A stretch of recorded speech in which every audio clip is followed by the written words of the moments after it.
किताब विपरण की रीत तो सच दा मार्ग भाग 6वां चौथे कांड का 9वां भाग मरना सच। लेखक सरदार गुरबख्श सिंह काला अफगाना। आवाज़ गुरजंट सिंह रूपोवाली। वाहिगुरू जी का खालसा वाहिगुरू जी की फतेह। खालसा तवारीख ग्रंथ के हवाले नाल भाई वीर सिंह जी ने अपनी पुस्तक गुरु नानक चमत्कार विच साखी लिखी है कि सियालकोट पाकिस्तान शहर विच गीगा नामी एक खतरी रहिंदा सी। वडेरी उम्र हो गई पर उसके घर औलाद ना होई। गीगा अते उसकी घर दी हमजा गौंस नामी पीर की शरण विच गए अते काफ़ी समा उसकी सेवा पूजा करते रहन नाल औलाद की मंग भी मंगते रहे। आखिरकार पीर दा वर इस शर्त ते प्राप्त होया कि औलाद होई ते पहला फल पीर की भेटा कर दिता जाएगा। कुदरत का करना गीगे के घर 3 पुत्र जमे। जद कुछ सियाणे हो गए तो पीर ने अपनी मन्नत की मंग की। औलाद के मोह कारण गीगे ने मुंडे के बदले पीर नूं मूँह मंगी दौलत देनी चाहिए। कुछ होर खत्रियां ने भी गीगे की सिफारिश की अते पीर जी की मिन्नत की कि पुराने दस्तूर अनुसार मुंडे के भार की दौलत लै लई जाए तां जो मुंडे का हिंदू धर्म भी बचिया रहे। पीर नूं क्रोध आ गया अते सारे शहर नूं ही गर्क कर देण लई एक गुंबद विच चिले बैठ गया अते प्रण कर लिया कि वह सूरज उदों ही वेखेगा जद सारा शहर गर्क हो जाएगा। सिद्धां जोगियां रिखियां पीरां फकीरां दे चिलियां अथवा मंत्र जापां आदि तपां दा लोकां दे मनां विच बड़ा भै बणिया होया सी जो अज भी वेखण विच आ जांदा है। शहर वासियां नूं यकीन हो गया कि सियालकोट शहर ने जरूर गर्क हो जाना है। सारे शहर वासियों विच गंभीर घबराहट फैल गई। मुसलमानी हकूमत विच मुसलमान फकीरां दा उंज भी बड़ा सख्त भै बन चुका सी। श्री गुरु नानक साहब जी तो बिना होर कौन सी जो निर्दोष लोकां दी मुसीबत विच सहाई हुंदा। गुरुदेव जी ने दुखी हिरदियां दी पुकार सुनी अते मरदाने नूं नाल लैके सियालकोट पीर दे चिले अस्थान दे नेड़े जा बिराजे। सतगुरां दे चरनां दा सदका पीर दा चिला भंग हो गया। पीर ने जद सारे शहर नूं झूठ कह के अपने चिले वाली जिद पगाउण लई गल कीती तां गुरुदेव जी ने फरमाया कि सारे शहर वासी झूठे नहीं हन, कई सच की पछाण वाले भी हन। फिर पीर की तसल्ली लई सतगुरां ने मरदाने नूं 2 टके दे के कहा कि उस शहर विच जाके 1 टके का सच अते दूजे टके का झूठ खरीद लियावे। मरदाने की यह अनोखी मंग सुन के लोग हसते रहे पर मरदाना अपने मालक के हुक्म विच उही मंग करदा तुरया गया। आखिर एक अजिहा मनुख मिल पिया जिसने 2 टके लैके कागज़ के एक टुकड़े ते मरना सच है ते दूजे ते जिउना झूठ है लिख के मरदाने दे हत्थ फड़ा दिते। कागज़ का वह टुकड़ा पीर नूं विखा के सतगुरां ने पुछया कि मौत वर्गी सच्चाई नूं सदा याद रखण वाला अजिहा मनुख भी कि झूठा ही है। पीर ने अपनी भुल मन लई पर माया का असर यह है कि असीं मरना झूठ अते जिउना सच मनना चाहुंदे हां। सानूं मरना झूठ मनण की आदत बन चुकी है। जे अजिहा ना होवे तां किसी संबंधी की मौत ते सानूं अपनी वारी चेते आ जानी चाहिदी है। रोज़ पढ़दे भी हाँ घर घर इहो पहुँचा सदड़े नित पवन सदनहारा सिमरिए नानक से दे अवन। पन्ना 12। गवांढी तुरे जा रहे हैं, किसी ना किसी नूं रोज़ सदा आ रहा है। असीं वेखदे सुणदे हाँ पर यह सोचना बड़ा औखा बन जाता है कि साडी वारी आ रही है। असीं उस कल्याण लई धर्म कर्म करदे हाँ जिस नूं अपने कीते दा फल मरदे सार ही मिल गया होया है। सानूं ये पता ही नहीं कि प्राणी ने किसी धर्मराज कोल तां जाना ही नहीं। धर्मराज चित्रगुप्त वाले ब्राह्मणी भरमां दा भोग तां उसे समय पै जांदा है जदों असीं जपजी साहिब दा पाठ ध्यान नाल करिए। करमी करमी होए विचार सच्चा आप सच्चा दरबार। नानक पारख आप जिन खोटा खरा पछाणिया। पन्ना 144। साडे कर्मां दा लेखा जोखा तां सिरजणहार आप ही नालों नाल करी जा रहा हुंदा है। साडी बदकिस्मती यह है कि असां सतगुरां कोलों ये कदे नहीं पुछया कि हे सच्चे सतगुर जीओ सानू अगियानी भुलड़ां नूं ਉਸ ਸੱਚੇ ਦਰਬਾਰ ਦਾ ਕੋਈ ਅਤਾ ਪਤਾ ਸਮਝਾ ਦੇਣ ਦੀ ਮਿਹਰ ਵੀ ਕਰ ਦਿਓ। ਮਿਹਰਾਂ ਦੇ ਸਾਈਂ ਜੀਓ, ਸੋਝੀ ਬਖਸ਼ੋ ਕਿ ਉਹ ਸੱਚਾ ਦਰਬਾਰ ਹੈ ਕਿੱਥੇ। ਜਦ ਕਦੇ ਪੁੱਛਿਆ ਹੀ ਨਹੀਂ ਤਾਂ ਸਾਨੂੰ ਇਹ ਕਿਵੇਂ ਪਤਾ ਲੱਗੇ ਕਿ ਉਸ ਸੱਚੇ ਦਾ ਦਰਬਾਰ ਕਿੱਥੇ ਹੈ। ਜੇ ਅੱਗੇ ਕਦੇ ਨਹੀਂ ਪੁੱਛਿਆ ਤਾਂ ਆਓ ਅੱਜ ਆਪਣੇ ਸ਼ਬਦ ਗੁਰੂ ਗ੍ਰੰਥ ਸਾਹਿਬ ਜੀ ਦੀ ਹਜ਼ੂਰੀ ਵਿੱਚ ਹੱਥ ਬੰਨ੍ਹ ਖਲੋਈਏ। ਸੱਚੇ ਸਤਿਗੁਰ ਜੀਓ, ਕਰੋ ਮਿਹਰ ਅਤੇ ਕਰਾਓ ਦਰਸ਼ਨ ਉਸ ਸੱਚੇ ਪਾਤਸ਼ਾਹ ਜੀ ਦੇ ਸੱਚੇ ਦਰਬਾਰ ਦੇ। ਅੰਦਰ ਰਾਜਾ ਤਖਤ ਹੈ, ਆਪੇ ਕਰੇ ਨਿਆਓ, ਗੁਰ ਸ਼ਬਦੀ ਦਰ ਜਾਣੀਏ, ਅੰਦਰ ਮਹਿਲ ਅਸਰਾਓ, ਖਰੇ ਪਰਖ ਖਜ਼ਾਨੇ ਪਾਈਆਂ, ਖੋਟਿਆਂ ਨਾਹੀ ਥਾਓ, ਸਭ ਸੱਚੋ ਸੱਚ ਵਰਤਦਾ, ਸਦਾ ਸੱਚ ਨਿਆਓ, ਅੰਮ੍ਰਿਤ ਕਾ ਰਸ ਆਇਆ, ਮਨ ਵਸਿਆ ਨਾਉ। ਪੰਨਾ 1092। ਅਰਥ, ਜੀਵ ਦੇ ਅੰਦਰ ਹੀ ਜੀਆਂ ਦਾ ਮਾਲਕ ਬੈਠਾ ਹੈ। ਜੀਵ ਦੇ ਅੰਦਰ ਹੀ ਉਸ ਦਾ ਤਖਤ ਹੈ। ਉਹ ਆਪ ਹੀ ਅੰਦਰ ਬੈਠਾ ਹੋਇਆ ਜੀਵ ਦੇ ਕੀਤੇ ਕਰਮਾਂ ਦਾ ਨਿਆਂ ਕਰੀ ਜਾਂਦਾ ਹੈ। ਜੀਵ ਦੇ ਅੰਦਰ ਹੀ ਉਸ ਦਾ ਮਹੱਲਾ ਹੈ। ਜੀਵ ਦੇ ਅੰਦਰ ਹੀ ਬੈਠਾ ਜੀਵ ਨੂੰ ਆਸਰਾ ਦੇਈ ਜਾ ਰਿਹਾ ਹੈ, ਪਰ ਉਸ ਦੇ ਮਹਿਲ ਦਾ ਬੂਹਾ ਗੁਰੂ ਦੇ ਸ਼ਬਦ ਰਾਹੀਂ ਲੱਭਦਾ ਹੈ। ਜੀਵ ਦੇ ਅੰਦਰ ਹੀ ਬੈਠੇ ਹੋਏ ਦੀ ਹਜ਼ੂਰੀ ਵਿੱਚ ਖਰੇ ਜੀਵ ਪਰਖ ਕੇ ਖਜ਼ਾਨੇ ਵਿੱਚ ਰੱਖੇ ਜਾਂਦੇ ਹਨ। ਭਾਵ ਅੰਦਰ ਬੈਠਾ ਹੋਇਆ ਹੀ ਖਰੇ ਜੀਵਾਂ ਦੀ ਆਪ ਸੰਭਾਲ ਕਰੀ ਜਾਂਦਾ ਹੈ। ਖੋਟਿਆਂ ਨੂੰ ਥਾਂ ਨਹੀਂ ਮਿਲਦਾ। ਉਹ ਸਦਾ ਸਥਿਰ ਰਹਿਣ ਵਾਲਾ ਪ੍ਰਭੂ ਹਰ ਥਾਂ ਮੌਜੂਦ ਹੈ। ਉਸ ਦਾ ਨਿਆਂ ਸਦਾ ਅਟਲ ਹੈ। ਉਹਨਾਂ ਨੂੰ ਉਸ ਦੇ ਨਾਮ ਅੰਮ੍ਰਿਤ ਦਾ ਸਵਾਦ ਆਉਂਦਾ ਹੈ, ਜਿਨ੍ਹਾਂ ਦੇ ਮਨ ਵਿੱਚ ਨਾਮ ਆ ਵਸਦਾ ਹੈ। ਇਹ ਬੇਨਤੀਆਂ ਪਹਿਲਾਂ ਵੀ ਕਰ ਚੁੱਕੇ ਹਾਂ ਕਿ ਮਿਰਤਕ ਲਈ ਸੱਚਖੰਡ ਵਿੱਚ ਵਾਸੇ ਦੀ ਜਾਂ ਆਪਣੇ ਚਰਨਾਂ ਵਿੱਚ ਨਿਵਾਸ ਆਦਿ ਦੀ ਗੱਲ ਕਰਨੀ ਗੁਰੂ ਦਰਬਾਰ ਵਿੱਚ ਕੀਤਾ ਜਾ ਰਿਹਾ ਐਵੇਂ ਲੋਕ ਵਿਖਾਵਾ ਜਾਂ ਲੋਕਾਚਾਰੀ ਹੀ ਹੈ। ਅਸਲ ਵਿੱਚ ਸਤਿਗੁਰਾਂ ਕੋਲੋਂ ਆਪਣੇ ਅੰਦਰ ਦੇ ਗੰਦ ਦੀ ਸਫਾਈ ਕਰ ਸਕਣ ਦੀ ਜਾਚ ਸਿੱਖਣ ਦੀ ਗੱਲ ਕਰਨੀ ਚਾਹੀਦੀ ਹੈ। ਆਪਣੇ ਵੱਲ ਆ ਰਹੇ ਸੱਦੇ ਦਾ ਚੇਤਾ ਕਰਕੇ ਆਪਣੇ ਅੰਦਰ ਦੇ ਵਿਕਾਰਾਂ ਤੋਂ ਉਪਜ ਰਹੇ ਕਲੇਸ਼ਾਂ ਦਾ, ਆਪਣੇ ਮਨ ਦੀ ਭਟਕਣਾ ਤੋਂ ਪੈ ਰਹੇ ਤ੍ਰਿਸ਼ਨਾ ਦੇ ਸਾੜੇ ਦਾ ਇਲਾਜ ਪੁੱਛਣਾ ਚਾਹੀਦਾ ਹੈ। ਜੇ ਉਂਝ ਹਰ ਵੇਲੇ ਨਹੀਂ ਤਾਂ ਕਿਸੇ ਦੂਜੇ ਦੀ ਮੌਤ ਸਮੇਂ ਹੀ ਆਪਣੀ ਮੌਤ ਘੜੀ ਦਾ ਚੇਤਾ ਆ ਜਾਣਾ ਵੱਡੇ ਭਾਗਾਂ ਦੀ ਗੱਲ ਹੁੰਦੀ ਹੈ। ਛੋਟੇ ਹੁੰਦਿਆਂ ਉਰਦੂ ਦੀ ਪੁਸਤਕ ਵਿੱਚ ਇੱਕ ਰਾਜੇ ਦੀ ਗਾਥਾ ਪੜ੍ਹੀ ਸੀ। ਮੌਤ ਦੀ ਸੱਚਾਈ ਦਾ ਗਿਆਨ ਕਰਵਾ ਦੇਣ ਵਾਲੀ ਉਹ ਕਹਾਣੀ ਇਸ ਪ੍ਰਕਾਰ ਹੈ। ਜੰਗਲ ਵਿੱਚ ਸ਼ਿਕਾਰ ਖੇਡਦੇ ਇੱਕ ਰਾਜੇ ਦਾ ਘੋੜਾ ਸਾਥੀਆਂ ਨਾਲੋਂ ਦੂਰ ਨਿਕਲ ਗਿਆ। ਰਾਜੇ ਨੂੰ ਸਖਤ ਪਿਆਸ ਲੱਗੀ ਤਾਂ ਰੁੱਖਾਂ ਦੀ ਠੰਡੀ ਛਾਵੇਂ ਬਣੀ ਇੱਕ ਸਾਧ ਕੁਟੀਆ ਕੋਲ ਗਿਆ। ਰੁੱਖਾਂ ਹੇਠਾਂ ਖੂਹੀ ਦੇ ਡੋਲ ਪਿਆ ਵੇਖ ਕੇ ਰਾਜੇ ਨੇ ਪਾਣੀ ਕੱਢ ਕੇ ਪੀਤਾ ਅਤੇ ਘੋੜੇ ਨੂੰ ਪਿਆਇਆ। ਫਿਰ ਕੁਟੀਆ ਦੇ ਦਰਵਾਜ਼ੇ ਵੱਲ ਗਿਆ ਤਾਂ ਇੱਕ ਸਾਧ ਨੂੰ ਸਮਾਧੀ ਵਿੱਚ ਬੈਠਾ ਵੇਖ ਕੇ ਬੈਠ ਗਿਆ। ਸਾਧਾਂ ਦੀ ਮਹਿਮਾ ਰਾਜ ਦਰਬਾਰਾਂ ਵਿੱਚ ਕਿਵੇਂ ਅਤੇ ਕਦੋਂ ਬਣੀ, ਇਸ ਬਾਰੇ ਇਸ ਪੁਸਤਕ ਦੇ ਪਹਿਲੇ ਭਾਗ ਵਿੱਚ ਵਿਸਥਾਰ ਨਾਲ ਲਿਖਿਆ ਜਾ ਚੁੱਕਾ ਹੈ। ਥੋੜ੍ਹੇ ਸਮੇਂ ਪਿੱਛੋਂ ਸਾਧ ਨੇ ਅੱਖਾਂ ਖੋਲ੍ਹ ਲਈਆਂ। ਰਾਜੇ ਨੇ ਨਮਸਕਾਰ ਕੀਤੀ ਅਤੇ ਸਾਧ ਨੇ ਸੁੱਖ ਆਨੰਦ ਪੁੱਛੀ। ਇੰਨੇ ਵਿੱਚ ਇੱਕ ਸ਼ੇਰਨੀ ਛਾਲ ਮਾਰ ਕੇ ਸਾਧ ਦੇ ਸਾਹਮਣੇ ਆ ਖਲੋਤੀ। ਰਾਜਾ ਆਪਣੇ ਸ਼ਸਤਰਾਂ ਨੂੰ ਹੱਥ ਪਾਉਣ ਲੱਗਾ ਤਾਂ ਸਾਧੂ ਨੇ ਰੋਕ ਦਿੱਤਾ ਕਿ ਇਹ ਸ਼ੇਰਨੀ ਰੋਜ਼ ਉਸ ਕੋਲ ਆਉਂਦੀ ਹੈ। ਸਾਧੂ ਨੇ ਸ਼ੇਰਨੀ ਦਾ ਦੁੱਧ ਚੋ ਕੇ ਆਪਣੇ ਸੋਨੇ ਦੀ ਗੜਵੀ ਭਰ ਲਈ ਤਾਂ ਸ਼ੇਰਨੀ ਚੱਲਦੀ ਬਣੀ। ਸਾਧੂ ਨੇ ਦੁੱਧ ਵਿੱਚੋਂ ਕੇਵਲ ਇੱਕ ਚਮਚਾ ਭਰ ਦੁੱਧ ਰਾਜੇ ਨੂੰ ਦਿੱਤਾ, ਬਾਕੀ ਸਾਰਾ ਆਪ ਹੀ ਪੀ ਲਿਆ। ਰਾਜੇ ਨੇ ਉਹ ਥੋੜ੍ਹਾ ਦੁੱਧ ਪੀ ਤਾਂ ਲਿਆ, ਪਰ ਸਾਧ ਦੀ ਗੁਸਤਾਖੀ ਤੇ ਕ੍ਰੋਧ ਵੀ ਆਇਆ। ਅਵਲ ਤਾਂ ਸਾਧ ਨੂੰ ਚਾਹੀਦਾ ਸੀ ਕਿ ਆਪਣੇ ਦੇਸ਼ ਦੇ ਰਾਜੇ ਨੂੰ ਸਾਰਾ ਹੀ ਦੁੱਧ ਭੇਟਾ ਕਰ ਦਿੰਦਾ, ਨਹੀਂ ਤਾਂ ਘੱਟੋ ਘੱਟ ਅੱਧਾ ਹੀ ਹੁੰਦਾ। ਇੱਕ ਚਮਚਾ ਭਰ ਦੁੱਧ, ਬੜਾ ਘਟੀਆ ਮਖੌਲ ਕੀਤਾ ਹੈ ਮੇਰੇ ਨਾਲ ਇਸ ਸਾਧ ਨੇ। ਪਰ ਭਰਿਆ ਪੀਤਾ ਰਾਜਾ ਆਪਣੇ ਮਹੱਲ ਵੱਲ ਨੂੰ ਤੁਰ ਗਿਆ। ਮਹੱਲ ਤੱਕ ਪੁੱਜਣ 'ਤੇ ਰਾਜੇ ਨੂੰ ਸ਼ੇਰਨੀ ਦੇ ਦੁੱਧ ਦਾ ਅਜਿਹਾ ਨਸ਼ਾ ਹੋਇਆ ਕਿ ਉਸ ਨੇ ਪਹਿਲਾਂ ਪਹਿਰੇਦਾਰਾਂ ਨਾਲ ਦੁਰਵਿਹਾਰ ਕੀਤਾ। ਫਿਰ ਮਹਿਲਾਂ ਵਿੱਚ ਜਿੰਨਾ ਚਿਰ ਹਾਰ ਸੁੱਟ ਕੇ ਸੌਂ ਨਹੀਂ ਗਿਆ, ਰਾਤ ਦੇਰ ਤਾਈਂ ਅਜਿਹੀਆਂ ਖਰਮਸਤੀਆਂ ਕੀਤੀਆਂ ਕਿ ਜਦ ਉੱਠਿਆ ਤਾਂ ਰਾਤ ਕੀਤੀਆਂ ਕਰਤੂਤਾਂ ਨੂੰ ਯਾਦ ਕਰਕੇ ਉਸ ਨੂੰ ਆਪਣੇ ਕੋਲੋਂ ਸਖਤ ਘਿਰਣਾ ਆ ਰਹੀ ਸੀ। ਸੋਚਿਆ ਕਿ ਸ਼ੇਰਨੀ ਦੇ ਦੁੱਧ ਦਾ ਇੱਕ ਚਮਚੇ ਨੇ ਮੇਰਾ ਆਹ ਹਾਲ ਕਰ ਦਿੱਤਾ ਹੈ। ਜੇ ਮੇਰੇ ਕੋਲ ਸਾਧਨ ਨਾ ਹੁੰਦੇ ਤਾਂ ਅਜਿਹਾ ਮੈਂ ਹੋਰ ਕਿਹੋ ਜਿਹਾ ਉਪੱਦਰ ਕਰਦਾ।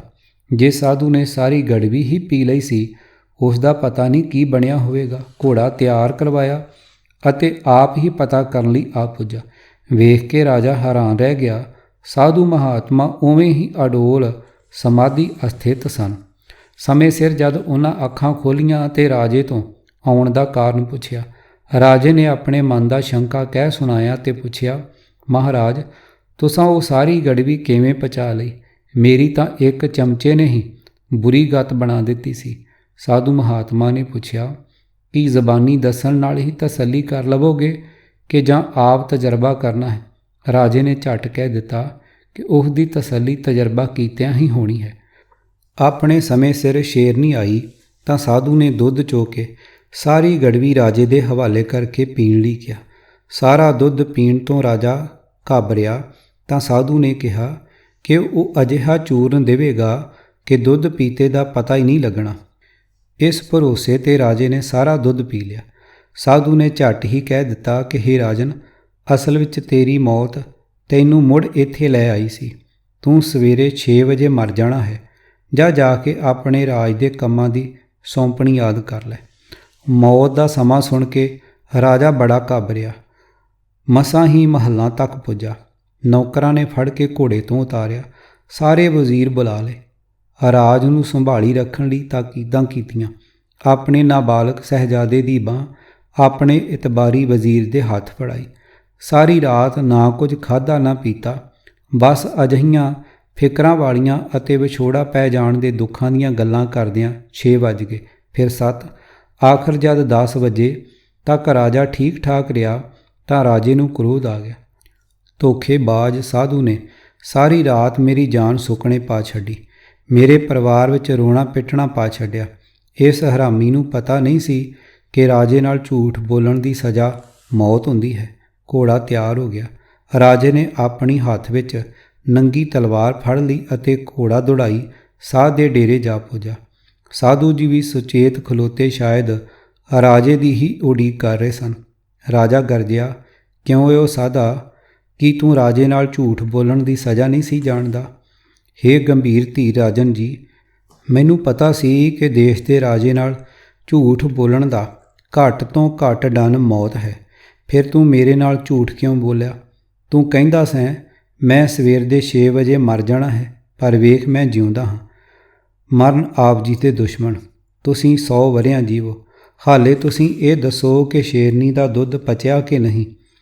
ਮੌਤ ਦੇ ਡਰ ਨੇ ਏਡੀ ਮੱਤ ਮਾਰ ਲਈ ਕਿ ਸ਼ੇਰਨੀ ਦੇ ਦੁੱਧ ਦਾ ਚੇਤਾ ਹੀ ਨਹੀਂ ਸੀ ਆਇਆ ਕਿ ਕਿਹੜੇ ਵੇਲੇ ਪਚ ਗਿਆ।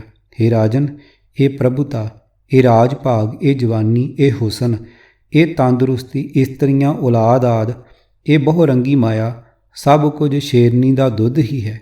ਜੇ ਮੌਤ ਦਾ ਨਗਾਰਾ ਖੜਕਦਾ ਸੁਣਦਾ ਰਹੇ, ਜੇ ਮੌਤ ਦਾ ਸਮਾਂ ਚੇਤੇ ਵਿੱਚ ਰਹੇ ਤਾਂ ਇਸ ਮਾਇਆ ਦੇ ਕਾਰਨ ਹੰਕਾਰ ਕਦੇ ਨਹੀਂ ਉਪਜਦਾ। ਜੇ ਕੋਈ ਕਾਮਲ ਗੁਰੂ ਮਿਲ ਜਾਵੇ ਤਾਂ ਹੰਕਾਰ ਤੋਂ ਬਚਾਈ ਰੱਖਣ ਵਾਲਾ ਮੌਤ ਦਾ ਇਹੀ ਚੇਤਾ ਰੱਬ ਨਾਲ ਮਿਲਾਪ ਕਰਾ ਦਿੰਦਾ ਹੈ। ਰਾਜੇ ਨੇ ਰਿਖੀ ਦੇ ਚਰਨੀ ਹੱਥ ਲਾਇਆ ਤੇ ਵਡਮੁੱਲਾ ਉਪਦੇਸ਼ ਲੈ ਕੇ ਖੁਸ਼ੀਆਂ ਭਰੇ ਦਿਲ ਨਾਲ ਪਰਿਵਾਰ ਨੂੰ ਆ ਮਿਲਿਆ। ਸਾਡੀ ਸਮੱਸਿਆ ਇਹ ਹੈ ਕਿ ਅਸੀਂ ਜੀਵਨ ਨੂੰ ਸੱਚ ਕਰਕੇ ਜਾਤਾ ਹੋਇਆ ਹੈ। ਅਸੀਂ ਸਤਿਗੁਰੂ ਨਾਨਕ ਸਾਹਿਬ ਜੀ ਦੇ ਇਸ ਉਪਦੇਸ਼ ਵੱਲ ਧਿਆਨ ਦੇਣ ਦੀ ਲੋੜ ਮੁਕਾ ਦਿੱਤੀ ਹੋਈ ਹੈ ਕਿ ਹਮ ਆਦਮੀ ਹਾਂ ਇੱਕਦਮੀ, ਮੁਹਲਤ ਮੁਹਤ ਨਾ ਜਾਣਾ, ਨਾਨਕ ਬਿਨਵੈ ਤਿਸੇ ਸਿਰੇਬੋ, ਜਾ ਕੇ ਜੀ ਪ੍ਰਾਣਾ, ਅੰਧੇ ਜੀਵਨਾ ਵਿਚਾਰ ਦੇਖ ਕੇਤੇ ਕੇ ਦਿਨਾ। ਰਹਾਓ। ਪੰਨਾ 660। ਅਰਥ, ਸਾਨੂੰ ਅਮੋੜ ਪਾਪੀਆਂ ਨੂੰ ਸਮਝਾਉਣ ਲਈ ਹੁਕਮ ਦੇਣ ਦੇ ਥਾਂ ਗੁਰੂ ਨਾਨਕ ਸਾਹਿਬ ਜੀ ਬੇਨਤੀ ਬਿਨਵੇ ਕਰ ਰਹੇ ਹਨ। ਹੇ ਭਾਈ, ਅਸੀਂ ਆਦਮੀ ਇੱਕ ਦਮ ਦੇ ਹੀ ਮਾਲਕ ਹਾਂ। ਕੀ ਪਤਾ ਹੈ ਕਿ ਦਮ ਕਦੋਂ ਮੁੱਕ ਜਾਏ? ਸਾਨੂੰ ਆਪਣੀ ਜ਼ਿੰਦਗੀ ਦੀ ਮਿਆਦ ਦਾ ਪਤਾ ਨਹੀਂ ਹੈ। ਸਾਨੂੰ ਇਹ ਨਹੀਂ ਪਤਾ ਕਿ ਮੌਤ ਦੀ ਘੜੀ ਕਦੋਂ ਆ ਜਾਣੀ ਹੈ। ਇਸ ਵਾਸਤੇ ਉਸ ਪਰਮਾਤਮਾ ਦਾ ਸਿਮਰਨ ਕਰੋ ਜਿਸ ਨੇ ਇਹ ਜਿੰਦ ਤੇ ਸਵਾਸ ਦਿੱਤੇ ਹਨ। ਹੇ ਮਾਇਆ ਦੇ ਮੋਹ ਵਿੱਚ ਅੰਨੇ ਹੋਏ ਜੀਵ, ਅੱਖਾਂ ਖੋਲ੍ਹ ਕੇ ਵੇਖ, ਸੋਚ ਸਮਝ, ਇੱਥੇ ਜਗਤ ਵਿੱਚ ਥੋੜ੍ਹੇ ਹੀ ਦਿਨਾਂ ਦੀ ਜ਼ਿੰਦਗੀ ਹੈ। ਰਹਾਓ। ਆਪਣੀ ਮੌਤ ਦੀ ਘੜੀ ਦਾ ਚੇਤਾ ਭੁਲਾ ਕੇ ਦੂਜਿਆਂ ਦੇ ਕਿਰਿਆ ਕਰਮ ਕਰਨ ਸਮੇਂ ਵੀ ਲੋਕਾਂ ਦੀ ਨਜ਼ਰ ਵਿੱਚ ਆਪਣੇ ਹੰਕਾਰ ਦੀ ਪ੍ਰਦਰਸ਼ਨੀ ਕਰ ਰਹੇ ਮਾਇਆ ਦੇ ਭੋਗਾਂ ਵਿੱਚ ਗਲਤਾਨ ਹੰਕਾਰੀਆਂ ਨੂੰ ਉਹਨਾਂ ਦੇ ਅੰਦਰ ਦੀ ਫੂਕ ਦੀ ਅਸਲੀਅਤ ਸਮਝਾਉਣ ਲਈ ਗੁਰੂ ਨਾਨਕ ਸਾਹਿਬ ਜੀ ਦਾ ਹੋਰ ਫਰਮਾਨ, ਸੂਰਜ ਚੜ੍ਹੇ ਵਿਜੋਗ ਸਭ ਸੇ ਕਟੇ ਆਰਜਾ, ਤਨ ਮਨ ਰਤਾ ਭੋਗ, ਕੋਈ ਹਾਰੇ ਕੋ ਜਣੇ, ਸਭ ਕੋ ਭਰਿਆ ਫੂਕ, ਆਖਣ ਕਹਿਣ ਨ ਥਮੀਐ, ਨਾਨਕ ਵੇਖੇ ਆਪ ਫੂਕ ਕਢਾਏ ਢਹਿ ਪਵੇ। ਪੰਨਾ 1244। ਅਰਥ, ਸੂਰਜ ਚੜ੍ਹਦਾ ਹੈ ਤੇ ਡੁੱਬਦਾ ਹੈ। ਇਸ ਤਰ੍ਹਾਂ ਦਿਨਾਂ ਦੇ ਗੁਜ਼ਰਨ ਨਾਲ ਹਰੇਕ ਜੀਵ ਦੀ ਉਮਰ ਘਟ ਰਹੀ ਹੈ। ਜਿਸ ਦਾ ਤਨ ਮਨ ਮਾਇਆ ਦੇ ਭੋਗਣ ਵਿੱਚ ਰੁੱਝਾ ਹੋਇਆ ਹੈ, ਉਹ ਮਨੁੱਖਾ ਜਨਮ ਦੀ ਬਾਜ਼ੀ ਹਾਰ ਜਾਂਦਾ ਹੈ ਤੇ ਕੋਈ ਵਿਰਲਾ ਜਿੱਤ ਕੇ ਜਾਂਦਾ ਹੈ। ਮਾਇਆ ਦੇ ਕਾਰਨ ਹਰੇਕ ਜੀਵ ਅਹੰਕਾਰ ਨਾਲ ਆਫਰਿਆ ਹੋਇਆ ਹੈ, ਸਮਝਾਇਆ ਆਕੜਨ ਤੋਂ ਰੁਕਦਾ ਨਹੀਂ। ਇਹ ਨਾਨਕ, ਪਰਮਾਤਮਾ ਆਪ ਜੀਵਾਂ ਦੀ ਆਕੜ ਨੂੰ ਵੇਖ ਰਿਹਾ ਹੈ। ਜਦੋਂ ਉਹ ਇਸ ਦੇ ਸਵਾਸ ਮੁਕਾ ਦਿੰਦਾ ਹੈ ਤਾਂ ਇਹ ਹੰਕਾਰੀ ਧਰਤੀ ਤੇ ਢਹਿ ਪੈਂਦਾ ਹੈ, ਭਾਵ ਮਿੱਟੀ ਨਾਲ ਮਿਲ ਜਾਂਦਾ ਹੈ। ਅਸੀਂ ਦੂਜਿਆਂ ਦੀ ਆਤਮਾ ਦੀ ਕਲਿਆਣ ਲਈ ਅਖੰਡ ਪਾਠ ਅਥਵਾ ਹੋਰ ਕਈ ਕਿਸਮਾਂ ਦੇ ਪਾਠ ਕਰਵਾ ਸਕਦੇ ਹਾਂ, ਦੂਜਿਆਂ ਦੇ ਭਲੇ ਦੀ ਅਰਦਾਸਾਂ ਕਰਵਾ ਸਕਦੇ ਹਾਂ, ਪਰ ਜਨਮ ਮਰਨ ਦੇ ਗੇੜ ਵਿੱਚੋਂ ਆਪਣਾ ਛੁਟਕਾਰਾ ਪਾ ਸਕਣ ਦੀ ਗੱਲ ਕਦੇ ਨਹੀਂ ਸੋਚਦੇ। ਜਿਉਣਾ ਸੱਚ ਤੇ ਮਰਨਾ ਝੂਠ ਜਾਣ ਕੇ ਮਾਇਆ ਦੇ ਨਸ਼ੇ ਵਿੱਚ ਮਸਤ ਹੰਕਾਰੀ ਹੋਏ ਵਡਮੁੱਲੀ ਮਨੁੱਖਾ ਜ਼ਿੰਦਗੀ ਨੂੰ ਅਜਾਈਂ ਗਵਾ ਰਹੇ ਹਾਂ। ਆਓ ਆਪਣੇ ਆਪ ਤੋਂ ਪੁੱਛੀਏ, ਹੇ ਦੂਜਿਆਂ ਦੇ ਮਰਨ 'ਤੇ ਸੋਗ ਕਰਨ ਵਾਲੇ ਮੇਰੇ ਮਨ, ਕੀ ਤੂੰ ਕਦੇ ਸਤਿਗੁਰਾਂ ਦੇ ਇਹਨਾਂ ਸ਼ਬਦਾਂ 'ਤੇ ਵਿਚਾਰ ਕਰਨ ਦਾ ਸਮਾਂ ਕੱਢ ਸਕੇਂਗਾ? ਮੁਕਾਮ ਕਰ ਘਰ ਬੈਸਣਾ, ਨਿਤ ਚੱਲਣੇ ਕੀ ਧੋਖ। ਮੁਕਾਮ ਤਾਂ ਪਰ ਜਾਣੀਏ, ਜਾਂ ਰਹੇ ਨਿਚਲ ਲੋਕ। ਦੁਨੀਆ ਕੈਸ ਮੁਕਾਮੇ, ਕਰ ਸਿਦਕ ਕਰਨੀ ਖਰਚ ਬਾਂਧੋ। ਲਾਗ ਰਹੋ ਨਾਮੇ ਰਹਾ। ਜੋਗੀ ਤਾਂ ਆਸਣ ਕਰ ਬਹਿ, ਮੁੱਲਾਂ ਬਹੇ ਮੁਕਾਮ। ਪੰਡਤ ਬਖਾਣੇ ਪੋਥੀਆਂ, ਸਿੱਧ ਬਹੇ ਦੇਵ ਸਥਾਨ। ਸੁਰ ਸਿੱਧ ਗਣ ਗੰਧਰਵ ਮੁਨ ਜਨ, ਸ਼ੇਖ ਪੀਰ ਸਾਲਾਰ। ਦਰ ਕੂਚ ਕੂਚਾ ਕਰ ਗਏ, ਅਬਰ ਵਿਚਲਣ ਹਾਰ। ਸੁਲਤਾਨ ਖਾਨ ਮਲੂਕ ਉਮਰੇ, ਗਏ ਕਰ ਕਰ ਕੂਚ। ਘੜੀ ਮੋਹਤ ਕੇ ਚੱਲਣਾ, ਦਿਲ ਸਮਝ ਤੂੰ ਵੀ ਪਹੁੰਚ। ਸ਼ਬਦਾਂ ਮਹਾਂ ਵਖਾਣੀਏ, ਵਿਰਲਾ ਤਾਂ ਬੂਝੇ ਕੋਏ। ਨਾਨਕ ਵਖਾਣੇ ਬੇਨਤੀ, ਜਲ ਥਲ ਮਈਲ ਸੋਏ। ਅੱਲਾ ਅਲਖ ਅਗਮ, ਕਾਦਰ ਕਰਨਹਾਰ ਕਰੀਮ। ਸਭ ਦੁਨੀ ਆਵਣ ਜਾਵਣੀ, ਮੁਕਾਮ ਏਕ ਰਹੀਮ। ਮੁਕਾਮ ਤਿਸ ਨੂੰ ਆਖੀਏ, ਜਿਸ ਸਿਵ ਨਾ ਹੋਵੀ ਲੇਖ। ਅਸਮਾਨ ਧਰਤੀ ਚੱਲ ਸੀ, ਮੁਕਾਮ ਉਹੀ ਏਕ। ਦਿਨ ਰਵ ਚੱਲੇ, ਨਿਸ ਸਸ ਚੱਲੇ। ਤਾਰਕਾ ਲੱਖ ਪੁਲੋਏ, ਮੁਕਾਮ ਉਹੀ ਏਕ ਹੈ। ਨਾਨਕਾ ਸੱਚ ਬੁਗੋਏ। ਪੰਨਾ 64। ਅਰਥ, ਦੁਨੀਆ ਨੂੰ ਆਪਣੇ ਰਹਿਣ ਲਈ ਪੱਕਾ ਟਿਕਾਣਾ ਸਮਝੇ ਘਰ ਵਿੱਚ ਬੈਠ ਜਾਣ ਨਾਲ ਮਨੁੱਖ ਨੂੰ ਮੌਤ ਵੱਲੋਂ ਬੇਫਿਕਰ ਨਹੀਂ ਹੋ ਜਾਣਾ ਚਾਹੀਦਾ। ਇੱਥੇ ਚਲੇ ਜਾਣ ਦੀ ਚਿੰਤਾ ਤਾਂ ਸਦਾ ਰਹਿਣੀ ਚਾਹੀਦੀ ਹੈ। ਜਗਤ ਵਿੱਚ ਜੀਵ ਦਾ ਪੱਕਾ ਟਿਕਾਣਾ ਤਾਂ ਤਦੋਂ ਸਮਝਣਾ ਚਾਹੀਦਾ ਹੈ ਜੇ ਇਹ ਜਗਤ ਵੀ ਸਦਾ ਕਾਇਮ ਰਹਿਣ ਵਾਲਾ ਹੋਵੇ, ਪਰ ਇਹ ਤਾਂ ਸਭ ਕੁਝ ਨਾਸ਼ਵੰਤ ਹੈ। ਹੇ ਭਾਈ, ਇਹ ਜਗਤ ਜੀਵਾਂ ਵਾਸਤੇ ਸਦਾ ਰਹਿਣ ਵਾਲੀ ਥਾਂ ਨਹੀਂ ਹੈ।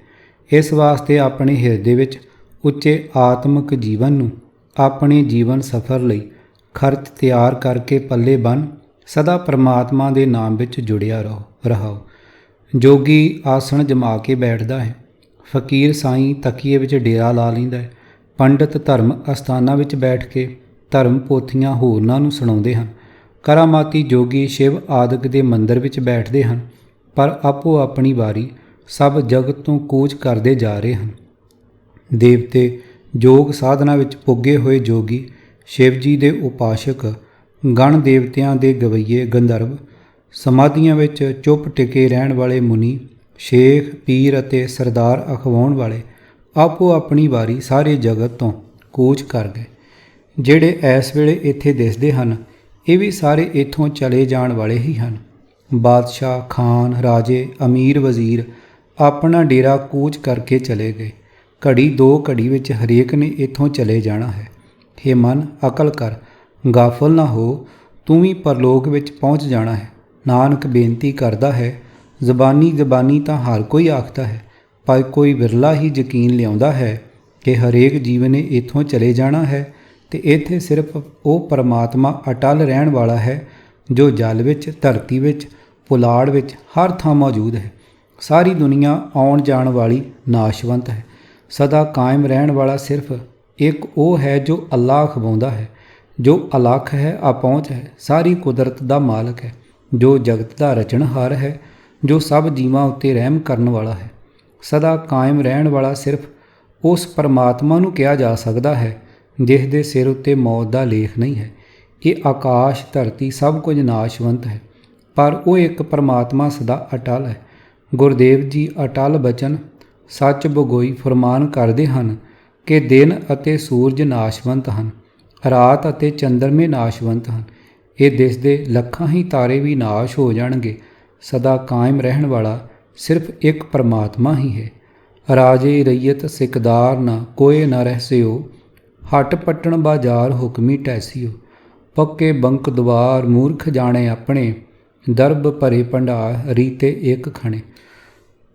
ਤਾਜੀ ਰੱਥ ਤੁਖਾਰ ਹਾਥੀ ਪਾਖਰੇ, ਬਾਗ ਮਿਲਖ ਘਰ ਬਾਰ ਕਿੱਥੇ ਸੇ ਆਪਣੇ।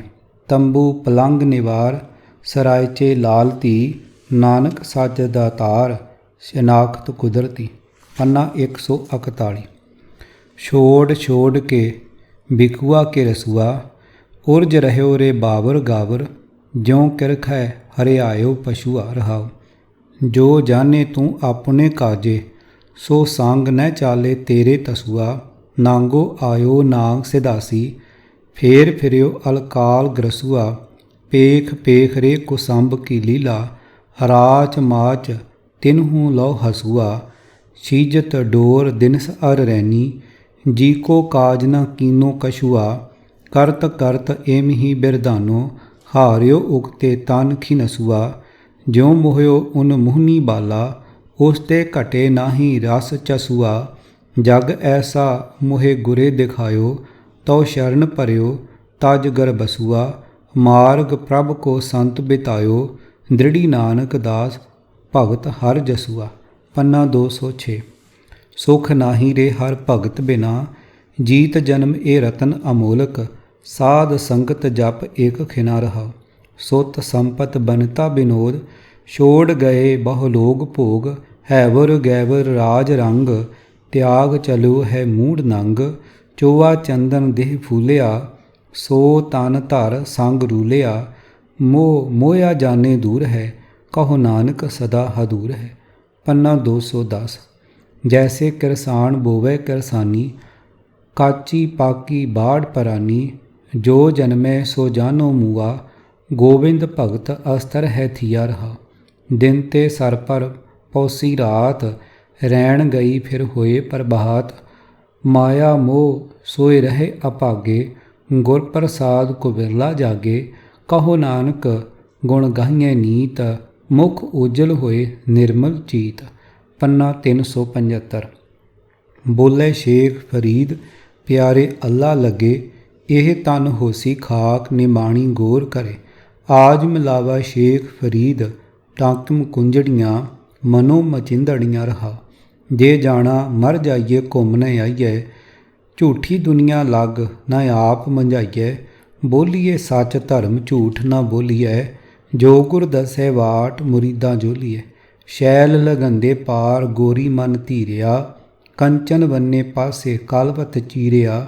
ਸ਼ੇਖ ਹਯਾਤੀ ਜਗ ਨ ਕੋਈ ਥਿਰ ਰਹਿਆ, ਜਿਸ ਆਸਣ ਹਮ ਬੈਠੇ ਕੇਤੇ ਬੈਸ ਗਿਆ। ਕਤਕ ਕੂੰਜਾਂ ਚੇਤ ਡਾਉ ਸਾਵਣ ਬਿਜੁਲੀਆਂ, ਸਿਆਲੇ ਸੋਂਦੀਆਂ ਪੇਰ ਗਲ ਬਾਹੜੀਆਂ। ਚੱਲੇ ਚੱਲਣ ਹਾਰ ਵਿਚਾਰਾਂ ਲੈ ਮਨੋ, ਗਿੜੰਦਿਆਂ ਛੇਮਾਂ ਤੁੜੰਦਿਆਂ ਹਿਕ ਖਿਨੋ। ਜਿਮੀ ਪੁੱਛੇ ਅਸਮਾਨ ਫਰੀਦਾ ਖੇਵਟ ਕਿਨ ਗਏ, ਜਾਲਣ ਗੋਰਾ ਨਾਲ ਉਹ ਲਾਮੇ ਜੀ ਸਹੇ। ਪੰਨਾ 488। ਅਰਥ ਸ਼ੇਖ ਫਰੀਦ ਜੀ ਕਹਿ ਰਹੇ ਹਨ, ਹੇ ਪਿਆਰੇ, ਰੱਬ ਦੇ ਚਰਨਾਂ ਵਿੱਚ ਜੁੜ। ਯਾਦ ਰੱਖ ਕਿ ਤੇਰਾ ਇਹ ਜਿਸਮ ਨੀਵੀਂ ਕਬਰ ਦੇ ਵਿੱਚ ਪੈ ਕੇ ਮਿੱਟੀ ਹੋ ਜਾਵੇਗਾ। ਹੇ ਸ਼ੇਖ ਫਰੀਦ, ਇਸੇ ਮਨੁੱਖਾ ਜਨਮ ਵਿੱਚ ਹੀ ਰੱਬ ਨਾਲ ਮੇਲ ਹੋ ਸਕਦਾ ਹੈ। ਇਸ ਵਾਸਤੇ ਇਹਨਾਂ ਮਨ ਨੂੰ ਮਚਾਉਣ ਵਾਲੀਆਂ ਇੰਦਰੀਆਂ ਕੂੰਜੜੀਆਂ ਨੂੰ ਕਾਬੂ ਵਿੱਚ ਟਾਂਕਮ ਰੱਖ ਰਹਾ। ਹੇ ਪਿਆਰੇ ਮਨ, ਜਦੋਂ ਤੈਨੂੰ ਪਤਾ ਹੈ ਕਿ ਆਖਰ ਮਰਨਾ ਤੇ ਮੁੜ ਇੱਥੇ ਨਹੀਂ ਆਉਣਾ, ਤੇ ਇਸ ਨਾਸ਼ਵੰਤ ਦੁਨੀਆ ਨਾਲ ਪ੍ਰੀਤ ਲਾ ਕੇ ਆਪਣਾ ਆਪ ਗਵਾਉਣਾ ਨਹੀਂ ਚਾਹੀਦਾ। ਸੱਚ ਤੇ ਧਰਮ ਹੀ ਬੋਲਣਾ ਹੈ, ਝੂਠ ਨਹੀਂ ਬੋਲਣਾ ਚਾਹੀਦਾ। ਜੋ ਰਸਤਾ ਗੁਰੂ ਦੱਸੇ ਉਸ ਰਸਤੇ 'ਤੇ ਮੁਰੀਦਾਂ ਵਾਂਗ ਤੁਰਨਾ ਚਾਹੀਦਾ ਹੈ। ਕਿਸੇ ਦਰਿਆ ਤੋਂ ਜਵਾਨਾਂ ਨੂੰ ਪਾਰ ਲੰਘਦਿਆਂ ਵੇਖ ਕੇ ਕਮਜ਼ੋਰ ਇਸਤਰੀ ਦਾ ਮਨ ਵੀ ਹੌਸਲਾ ਫੜ ਲੈਂਦਾ ਹੈ ਤੇ ਲੰਘਣ ਦਾ ਹਿਆ ਕਰਦੀ ਹੈ। ਇਸੇ ਤਰ੍ਹਾਂ ਸੰਤ ਜਨਾਂ ਨੂੰ ਸੰਸਾਰ ਸਮੁੰਦਰ ਵਿੱਚ ਪਾਰ ਲੰਘਦਿਆਂ ਦੇਖ ਕੇ ਕਮਜ਼ੋਰ ਦਿਲ ਮਨੁੱਖ ਨੂੰ ਵੀ ਹੌਸਲਾ ਪੈ ਜਾਂਦਾ ਹੈ। ਤਾਂ ਤੇ ਹੇ ਮਨ, ਤੂੰ ਸੰਤ ਜਨਾਂ ਦੀ ਸੰਗਤ ਕਰਕੇ ਵੇਖ। ਜੋ ਮਨੁੱਖ ਨਿਰੇ ਸੋਨੇ ਵਾਲੇ ਪਾਸੇ ਭਾਵ ਮਾਇਆ ਜੋੜਨ ਲੱਗ ਪੈਂਦੇ ਹਨ, ਉਹ ਆਰੇ ਨਾਲ ਚੀਰੇ ਜਾਂਦੇ ਹਨ, ਭਾਵ ਬਹੁਤ ਦੁਖੀ ਜੀਵਨ ਬਤੀਤ ਕਰਦੇ ਹਨ। ਇਹ ਸ਼ੇਖ ਫਰੀਦ, ਜਗਤ ਵਿੱਚ ਕੋਈ ਸਦਾ ਲਈ ਜਿਉਂਦਾ ਨਹੀਂ ਰਹਿ ਸਕਿਆ। ਵੇਖ, ਜਿਸ ਧਰਤੀ ਦੇ ਇਸ ਥਾਂ 'ਤੇ ਅਸੀਂ ਹੁਣ ਬੈਠੇ ਹਾਂ, ਇਸ ਧਰਤੀ ਉੱਤੇ ਕਈ ਬਹਿ ਗਏ। ਕੱਤਕ ਦੇ ਮਹੀਨੇ ਕੂੰਜਾਂ ਆਉਂਦੀਆਂ ਹਨ, ਚੇਤਰ ਵਿੱਚ ਜੰਗਲਾਂ ਨੂੰ ਅੱਗ ਡੌਂ ਲੱਗ ਪੈਂਦੀ ਹੈ, ਸਾਉਣ ਵਿੱਚ ਬਿਜਲੀਆਂ ਚਮਕਦੀਆਂ ਹਨ, ਸਿਆਲ ਵਿੱਚ ਇਸਤਰੀਆਂ ਦੀਆਂ ਸੋਹਣੀਆਂ ਬਾਹਾਂ ਆਪਣੇ ਖਸਮਾਂ ਦੇ ਗਲ ਵਿੱਚ ਸੌਂਦੀਆਂ ਹਨ। ਇਸੇ ਤਰ੍ਹਾਂ ਜਗਤ ਦੀ ਸਾਰੀ ਕਾਰ ਆਪੋ ਆਪਣੇ ਸਮੇਂ ਸਿਰ ਹੋ ਕੇ ਤੁਰੀ ਜਾ ਰਹੀ ਹੈ। ਜਗਤ ਤੋਂ ਤੁਰ ਜਾਣ ਵਾਲੇ ਜੀਵ ਆਪੋ ਆਪਣਾ ਸਮਾਂ ਲੰਘਾ ਕੇ ਤੁਰੇ ਜਾ ਰਹੇ ਹਨ। ਇਹ ਮਨ, ਵਿਚਾਰ ਕੇ ਵੇਖ, ਜਿਸ ਸਰੀਰ ਦੇ ਬਣਨ ਦੇ ਵਿੱਚ 6 ਮਹੀਨੇ ਲੱਗਦੇ ਹਨ, ਉਸ ਦੇ ਨਾਸ ਹੁੰਦਿਆਂ ਇੱਕ ਪਲ ਹੀ ਲੱਗਦਾ ਹੈ। ਇਹ ਫਰੀਦ, ਇਸ ਗੱਲ ਦੇ ਜ਼ਿਮੀ ਅਸਮਾਨ ਗਵਾਹ ਹਨ ਕਿ ਬੇਅੰਤ ਉਹ ਬੰਦੇ ਇੱਥੋਂ ਚਲੇ ਗਏ ਜਿਹੜੇ ਆਪਣੇ ਆਪ ਨੂੰ ਵੱਡੇ ਅਖਵਾਉਂਦੇ ਸਨ। ਸਰੀਰ ਤਾਂ ਕਬਰਾਂ ਵਿੱਚ ਗਲ ਜਾਂਦੇ ਹਨ, ਪਰ ਕੀਤੇ ਕਰਮਾਂ ਦੇ ਔਖ ਸੌਖ ਜਿੰਦ ਸਹਾਰਦੀ ਹੈ। ਐਸੋ ਸੰਸਾਰ ਪੇਖਣਾ, ਰਹਿਨ ਨ ਕੋ ਪਈ ਹੈ ਰੇ। ਸੂਦੇ ਸੂਦੇ ਰੇਗ ਚਲੋ ਤੁਮ, ਨਤਰ ਕੁਧੱਕਾ ਦਵਈ ਹੈ ਰੇ। ਰਹਾ ਬਾਰੇ ਬੂਢੇ ਤਰੁਣਾ ਭਈਆ, ਸਭ ਹੂੰ ਜਾਮ ਲੈ ਜਈ ਹੈ ਰੇ। ਮਾਨਸ ਬਪੁਰਾ ਮੂਸਾ ਕੀਨੋ, ਮੀਚ ਬਲਈਆ ਖਈ ਹੈ ਰੇ। ਤਨਵੰਤਾ ਅਰ ਨਿਰਧਨ ਮਨਈ, ਤਾਕੀ ਕਛੂ ਨ ਕਾਨੀ ਰੇ। ਰਾਜਾ ਪਰਜਾ ਸਮ ਕਰ ਮਾਰੈ, ਐਸੋ ਕਾਲ ਬਡਾਨੀ ਰੇ। ਹਰ ਕੇ ਸੇਵਕ ਜੋ ਹਰ ਪਾਏ, ਤਿਨ ਕੀ ਕਥਾ ਨਿਰਾਰੀ ਰੇ। ਆਵੇਂ ਨ ਜਾਹੇ ਨ ਕਬਹੂ ਮਰਤੇ, ਪਾਰ ਬ੍ਰਹਮ ਸੰਗਾਰੀ ਰੇ। ਪੁੱਤਰ ਕਲਤਰ ਲక్ష్ਮੀ ਮਾਇਆ, ਇਹ ਤਜੋ ਜੀ ਜਾਨੀ ਰੇ। ਕਹਿਤ ਕਬੀਰ ਸੁਨੋ ਰੇ ਸੰਤੋ, ਮਿਲ ਹੈ ਸਾਰੰਗ ਪਾਣੀ ਰੇ। ਪੰਨਾ 855। ਭਾਵ, ਇਸ ਜਗਤ ਦੀ ਅਸਲੀਅਤ ਇਹ ਹੈ ਕਿ ਇੱਥੇ ਸਦਾ ਕੋਈ ਨਹੀਂ ਰਹਿ ਸਕਦਾ। ਸਦਾ ਰਹਿਣ ਦਾ ਭੁਲੇਖਾ ਪੈ ਜਾਵੇ ਤਾਂ ਮਨੁੱਖ ਕੁਰਾਏ ਪੈ ਜਾਂਦਾ ਹੈ, ਭਾਵੇਂ ਕੋਈ ਬਾਲਕ ਹੈ, ਜਵਾਨ ਹੈ, ਅਤੇ ਭਾਵੇਂ ਬੁੱਢਾ ਹੈ। ਵਿਚਾਰਾ ਮਨੁੱਖ ਮੌਤ ਬਿਲੇ ਬਿਲਾਈ ਲਈ ਚੂਹਾ ਮੂਸਾ ਹੀ ਹੈ। ਜਦੋਂ ਚਾਹੇ ਅਤੇ ਜਿਸ ਨੂੰ ਚਾਹੇ ਮੌਤ ਬਿਲਾ ਖਾ ਜਾਂਦਾ ਹੈ। ਮੌਤ ਅਜਿਹੀ ਡਾਢੀ ਹੈ ਕਿ ਇਸ ਲਈ ਕੰਗਾਲ, ਧਨਵਾਨ, ਪਰਜਾ ਅਥਵਾ ਰਾਜਾ ਸਭ ਇੱਕ ਸਮਾਨ। ਪੁੱਤਰ, ਵਹੁਟੀ, ਧਨ ਪਦਾਰਥ ਆਦਿ ਦਾ ਮੋਹ ਤਿਆਗ ਦੇਣ ਨਾਲ ਮਨੁੱਖ ਮੌਤ ਦੇ ਭੈ ਤੋਂ ਆਜ਼ਾਦ ਹੋ ਜਾਂਦਾ, ਅਤੇ ਫਿਰ ਜਿਸ ਨੇ ਪ੍ਰਭੂ ਨੂੰ ਆਪਣਾ ਸਦਾ ਦਾ ਸਾਥੀ ਬਣਾ ਲਿਆ, ਉਹ ਜਨਮ ਮਰਨ ਦੇ ਗੇੜ ਤੋਂ ਬਚ ਨਿਕਲਦਾ ਹੈ। ਜਿਉਂ ਆਇਆ ਤਿਉਂ ਜਾਮੇ ਬਉਰੇ, ਜਿਉਂ ਜਨਮੇ ਤਿਉਂ ਮਰਨ ਭਇਆ। ਜਿਉਂ ਰਸ ਭੋਗ ਕੀਏ ਤੇਤਾ ਦੁਖ ਲਾਗੇ, ਨਾਮ ਵਿਸਾਰ ਭਵਜਲ ਪਿਆ। ਤਨ ਧਨ ਦੇਖਤ ਗਰਭ ਗਿਆ, ਕਨਕ ਕਾਮਨੀ ਸਿਉ ਹੇਤ ਵਧਾਏ। ਕੀ ਨਾਮ ਵਿਸਾਰੇ ਭਰਮ ਗਿਆ। ਰਹਾ ਜਤ ਸਤ ਸੰਜਮ ਸੀਲ ਨ ਰਾਖਿਆ, ਪ੍ਰੇਤ ਪਿੰਜਰ ਮੇ ਕਾਸ਼ਟ ਭਇਆ। ਪੁੰਨ ਦਾਨ ਇਸ਼ਨਾਨ ਨ ਸੰਜਮ, ਸਾਧ ਸੰਗਤ ਬਿਨ ਬਾਦ ਜਇਆ। ਲਾਲਚ ਲਾਗੇ ਨਾਮ ਵਿਸਾਰਿਓ, ਆਵਤ ਜਾਵਤ ਜਨਮ ਗਿਆ। ਜਾਂ ਜਮ ਧਾਏ ਕੇਸ ਗਹਿ ਮਾਰੇ, ਸੁਰਤ ਨਹੀਂ ਮੁਖ ਕਾਲ ਗਿਆ। ਐਨਸ ਨਿੰਦਾ ਤਾਤ ਭਰਾਈ, ਹਿਰਦੇ ਨਾਮ ਨਾ ਸਰਬ ਦਇਆ। ਬਿਨ ਗੁਰ ਸ਼ਬਦ ਨਾ ਗਤ ਪਤ ਪਾਵੇਂ, ਰਾਮ ਨਾਮ ਬਿਨ ਨਰਕ ਗਿਆ। ਖਿਨ ਮੈਂ ਵੇਸ਼ ਕਰੇ ਨਟੂਆ ਜਿਉ, ਮੋਹ ਪਾਪ ਮੈਂ ਗਲਤ ਗਿਆ। ਇਤ ਉਤ ਮਾਇਆ ਦੇਖ ਪਸਾਰੀ, ਮੋਹ ਮਾਇਆ ਕੈ ਮਗਨ ਪਿਆ। ਕਰੇ ਬੇਕਾਰ ਵਿਥਾਰ ਕਨੀਰੇ, ਸੁਰਤ ਸ਼ਬਦ ਬਿਨ ਭਰਮ ਪਿਆ। ਹਉਮੈ ਰੋਗ ਮਹਾ ਦੁਖ ਲਾਗਾ, ਗੁਰਮਤਿ ਲੇਵੋ ਰੋਗ ਗਿਆ। ਸੁਖ ਸੰਪਤ ਕੋ ਆਵਤ ਦੇਖੈ, ਸਾਕਤ ਮਨ ਅਭਿਮਾਨ ਭਇਆ। ਜਿਸ ਕਾ ਇਹ ਤਨ ਧਨ ਸੋ ਫਿਰ ਲੇਵੈ, ਅੰਤਰ ਸਹਸਾ ਦੂਖ ਭਇਆ। ਅੰਤ ਕਾਲ ਕਿਛ ਸਾਥ ਨ ਚਾਲੈ, ਜੋ ਦੀਸੇ ਸਭ ਤਿਸੇ ਮਇਆ। ਆਜ ਪੁਰਖ ਅਪਰੰਪਰ ਸੋ ਪ੍ਰਭ, ਹਰ ਨਾਮ ਹਿਰਦੇ ਲੈ ਪਾਰ ਭਇਆ। ਮੂਏ ਕੋ ਰੋਵੇਂ ਕਿਸੇ ਸੁਣਾਵੇਂ, ਭੈ ਸਾਗਰ ਅਸਰਾਲ ਭਇਆ। ਦੇਖ ਕੁਟੰਬ ਮਾਇਆ ਗ੍ਰਹਿ ਮੰਦਰ, ਸਾਕਤ ਜੰਜਾਲ ਪਰਾਲ ਭਇਆ। ਜਾਂ ਆਏ ਤਾਂ ਤਿਨੇ ਪਠਾਏ, ਚਾਲੇ ਤਿਨੇ ਬੁਲਾਏ ਲਿਆ। ਜੋ ਕਿਛ ਕਰਨਾ ਸੋ ਕਰ ਰਹਿਆ, ਬਖਸ਼ਣ ਹਾਰੇ ਬਖਸ਼ ਲਿਆ। ਜਿਨ ਇਹ ਚਾਖਿਆ ਰਾਮ ਰਸਾਇਣ, ਤਿਨ ਕੀ ਸੰਗਤ ਖੋਜ ਪਾਇਆ, ਰਿੱਧ ਸਿੱਧ ਬੁੱਧ ਗਿਆਨ ਗੁਰੂ ਤੇ ਪਾਇਆ, ਮੁਕਤ ਪਦਾਰਥ ਸ਼ਰਨ ਪਿਆ, ਦੁੱਖ ਸੁਖ ਗੁਰਮੁਖ ਸਮ ਕਰ ਜਾਣਾ, ਹਰਖ ਸੋਖ ਤੇ ਬਿਰਗਤ ਪਿਆ, ਆਪ ਮਾਰ ਗੁਰਮੁਖ ਹਰ ਪਾਏ, ਨਾਨਕ ਸਹਿਜ ਸਮਾਏ ਲਿਆ। ਪੰਨਾ 906। ਅਗਲੇ ਸ਼ਬਦ ਵਿੱਚ ਗੁਰੂ ਨਾਨਕ ਸਾਹਿਬ ਜੀ ਨੇ ਸਾਨੂੰ ਬੁਢੇਪੇ ਵਿੱਚ ਜਾਣ ਵਾਲੀ ਹਾਲਤ ਵੱਲ ਧਿਆਨ ਮਰਵਾ ਕੇ ਜੀਵਨ ਤੱਤ ਸਮਝਾਉਣ ਦੀ ਮਿਹਰ ਇਸ ਪ੍ਰਕਾਰ ਕੀਤੀ ਹੈ। ਨੈਣੀ ਦ੍ਰਿਸ਼ਟ ਨਹੀਂ ਤਨਹੀਨਾ, ਜਰ ਜੀਤਿਆ ਸਿਰ ਕਾਲੋ, ਰੂਪ ਰੰਗ ਰਹਿਸ ਨਹੀਂ ਸਾਚਾ, ਕਿਉਂ ਛੋਡੇ ਜਮ ਜਾਲੋ, ਪ੍ਰਾਣੀ ਹਰ ਜਪ ਜਨਮ ਗਇਓ, ਸਾਚ ਸ਼ਬਦ ਬਿਨ ਕਬਹੁ ਨ ਛੂਟਸ, ਬਿਰਥਾ ਜਨਮ ਭਇਓ ਰਹਾ। ਤਨ ਮੈਂ ਕਾਮ ਕ੍ਰੋਧ ਹਉ ਮਮਤਾ, ਕਠਨ ਪੀਰ ਅਤ ਭਾਰੀ, ਗੁਰਮੁਖ ਰਾਮ ਜਪੋ ਰਸ ਰਸਨਾ, ਇਦ ਬਿਧੀ ਤਰ ਤੂੰ ਤਾਰੀ। ਬਹਿਰੇ ਕਰਨ ਅਕਲ ਪਈ ਹੋਛੀ, ਸ਼ਬਦ ਸਹਿਜ ਨਹੀਂ ਬੂਝਿਆ, ਜਨਮ ਪਦਾਰਥ ਮਨਮੁਖ ਹਾਰਿਆ, ਬੇਨ ਗੁਰ ਅੰਧ ਨ ਸੂਝਿਆ। ਰਹੇ ਉਦਾਸ ਆਸ ਨਿਰਾਸਾ, ਸਹਿਜ ਧਿਆਨ ਬੈਰਾਗੀ, ਪਰਣਵਤ ਨਾਨਕ ਗੁਰਮੁਖ ਛੂਟਸ, ਰਾਮ ਨਾਮ ਲਿਵ ਲਾਗੀ। ਪੰਨਾ 1125। ਅਰਥ, ਅੰਨੇ ਹੋਏ ਜੀਵ ਹੁਣ ਬੁਢੇਪੇ ਵਿੱਚ ਤੇਰੀ ਤੋਰ ਬੇਢੱਬੀ ਹੋ ਚੁੱਕੀ ਹੈ, ਤੇਰੇ ਪੈਰ ਹੱਥ ਢਿਲਕ ਪਏ ਹਨ, ਤੇਰੇ ਸਰੀਰ ਦੀ ਚਮੜੀ ਉੱਤੇ ਝੁਰੜੀਆਂ ਪੈ ਰਹੀਆਂ ਹਨ, ਤੇਰੀਆਂ ਅੱਖਾਂ ਅੱਗੇ ਹਨੇਰਾ ਹੋਣ ਲੱਗ ਪਿਆ ਹੈ, ਤੇਰੇ ਕੰਨ ਬੋਲੇ ਹੋ ਚੁੱਕੇ ਹਨ, ਪਰ ਅਜੇ ਵੀ ਆਪਣੇ ਮਨ ਦੇ ਪਿੱਛੇ ਤੁਰ ਕੇ ਤੂੰ ਪਰਮਾਤਮਾ ਦੇ ਨਾਮ ਨਾਲ ਸਾਂਝ ਨਹੀਂ ਪਾਈ।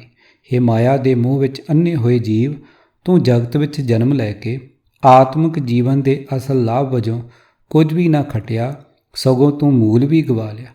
ਜਿਹੜਾ ਪਹਿਲਾਂ ਕੋਈ ਆਤਮਿਕ ਜੀਵਨ ਮਿਲਿਆ ਸੀ ਉਹ ਵੀ ਨਾਸ਼ ਕਰ ਲਿਆ, ਕਿਉਂਕਿ ਤੂੰ ਪਰਮਾਤਮਾ ਨੂੰ ਆਪਣੇ ਹਿਰਦੇ ਵਿੱਚ ਨਹੀਂ ਵਸਾਇਆ ਤੇ ਤੂੰ ਗੁਰੂ ਦੀ ਦਸੀ ਕਾਰ ਨਹੀਂ ਕੀਤੀ ਰਹਾ। ਹੇ ਅੰਨੇ ਜੀਵ, ਤੇਰੀ ਜੀਵ ਪ੍ਰਭੂ ਦੀ ਯਾਦ ਦੇ ਪਿਆਰ ਵਿੱਚ ਨਹੀਂ ਭਿੱਜੀ, ਜਦੋਂ ਵੀ ਬੋਲਦੀ ਹੈ ਫਿੱਕੇ ਬੋਲ ਹੀ ਬੋਲਦੀ ਹੈ। ਤੂੰ ਸਦਾ ਭਲੇ ਬੰਦਿਆਂ ਦੀ ਨਿੰਦਿਆ ਵਿੱਚ ਰੁੱਝਾ ਰਹਿੰਦਾ ਹੈ, ਤੇਰੇ ਸਾਰੇ ਕੰਮ ਪਛੂਆਂ ਵਾਲੇ ਹੋਏ ਪਏ ਹਨ। ਇਸੇ ਤਰ੍ਹਾਂ ਰਿਹਾ ਤਾਂ ਇਹ ਕਦੇ ਵੀ ਚੰਗੇ ਨਹੀਂ ਹੋ ਸਕਣਗੇ।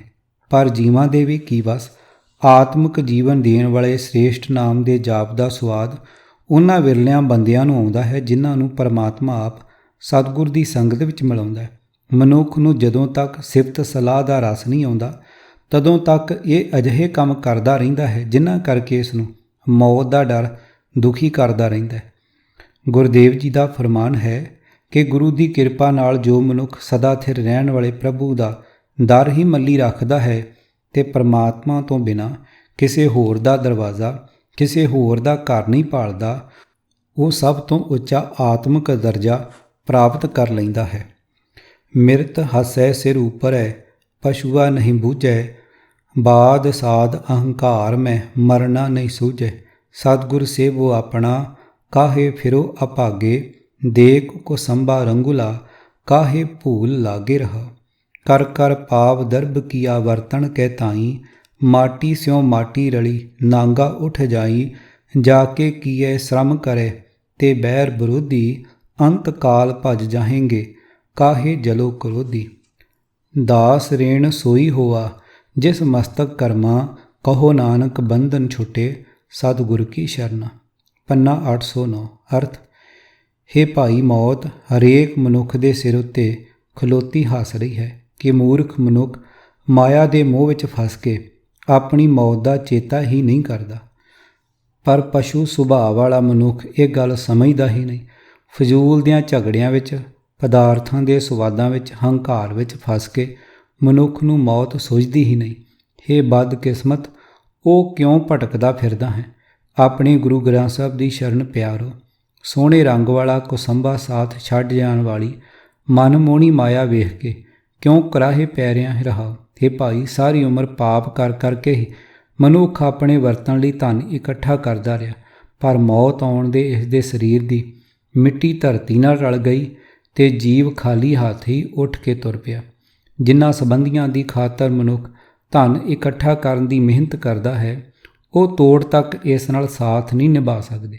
ਇਸ ਵਾਸਤੇ ਇਸ ਨਾਲ ਵੈਰ ਅਤੇ ਵਿਰੋਧ ਕਰਨ ਵਾਲੇ ਹੀ ਬਣਦੇ ਹਨ। ਹੇ ਭਾਈ, ਤੂੰ ਇਹਨਾਂ ਦੀ ਖਾਤਰ ਹੋਰਨਾਂ ਨਾਲ ਵੈਰ, ਸਹੇੜ ਕੇ ਕਿਉਂ ਕ੍ਰੋਧ ਵਿੱਚ ਸੜਦਾ ਹੈ। ਇਹ ਤਾਂ ਆਖਰ ਵੇਲੇ ਤੇਰਾ ਸਾਥ ਛੱਡ ਜਾਣਗੇ। ਪੰਚਮ ਗੁਰੂ ਨਾਨਕ ਜੀ ਫਰਮਾਨ ਕਰਦੇ ਹਨ ਕਿ ਜਿਸ ਮਨੁੱਖ ਦੇ ਮੱਥੇ ਦੇ ਭਾਗ ਜਾਗਦੇ ਹਨ, ਉਹੀ ਮਨੁੱਖ ਪ੍ਰਭੂ ਦੇ ਭਗਤਾਂ ਦੀ ਚਰਨ ਧੂੜ ਬਣਦਾ ਹੈ। ਗੁਰੂ ਦੀ ਸ਼ਰਨ ਪਾਇਆ ਮਾਇਆ ਦੇ ਮੋਹ ਦੇ ਬੰਧਨ ਟੁੱਟ ਜਾਂਦੇ ਹਨ। ਕਬੀਰ ਨੌਬਤ ਆਪਣੀ 10 ਦਿਨ ਲਿਹੋ ਬਜਾਏ, ਨਦੀ ਨਾਵ ਸੰਜੋਗ ਜਿਉ ਬੌਰ ਨ ਮਿਲ ਹੈ ਆਏ। ਪੰਨਾ 1368। ਕਿਤਾਬ ਵਿਪਰਨ ਕੀ ਰੀਤ ਤੋਂ ਸੱਚ ਦਾ ਮਾਰਗ ਭਾਗ 6ਵਾਂ, ਚੌਥੇ ਕਾਂਡ ਦਾ 9ਵਾਂ ਭਾਗ। ਲੇਖਕ ਸਰਦਾਰ ਗੁਰਬਖਸ਼ ਸਿੰਘ ਕਾਲਾ ਅਫਗਾਨਾ। ਆਵਾਜ਼ ਗੁਰਜੰਟ ਸਿੰਘ ਰੂਪੋਵਾਲੀ। ਵਾਹਿਗੁਰੂ ਜੀ ਕਾ ਖਾਲਸਾ, ਵਾਹਿਗੁਰੂ ਜੀ ਕੀ ਫਤਿਹ।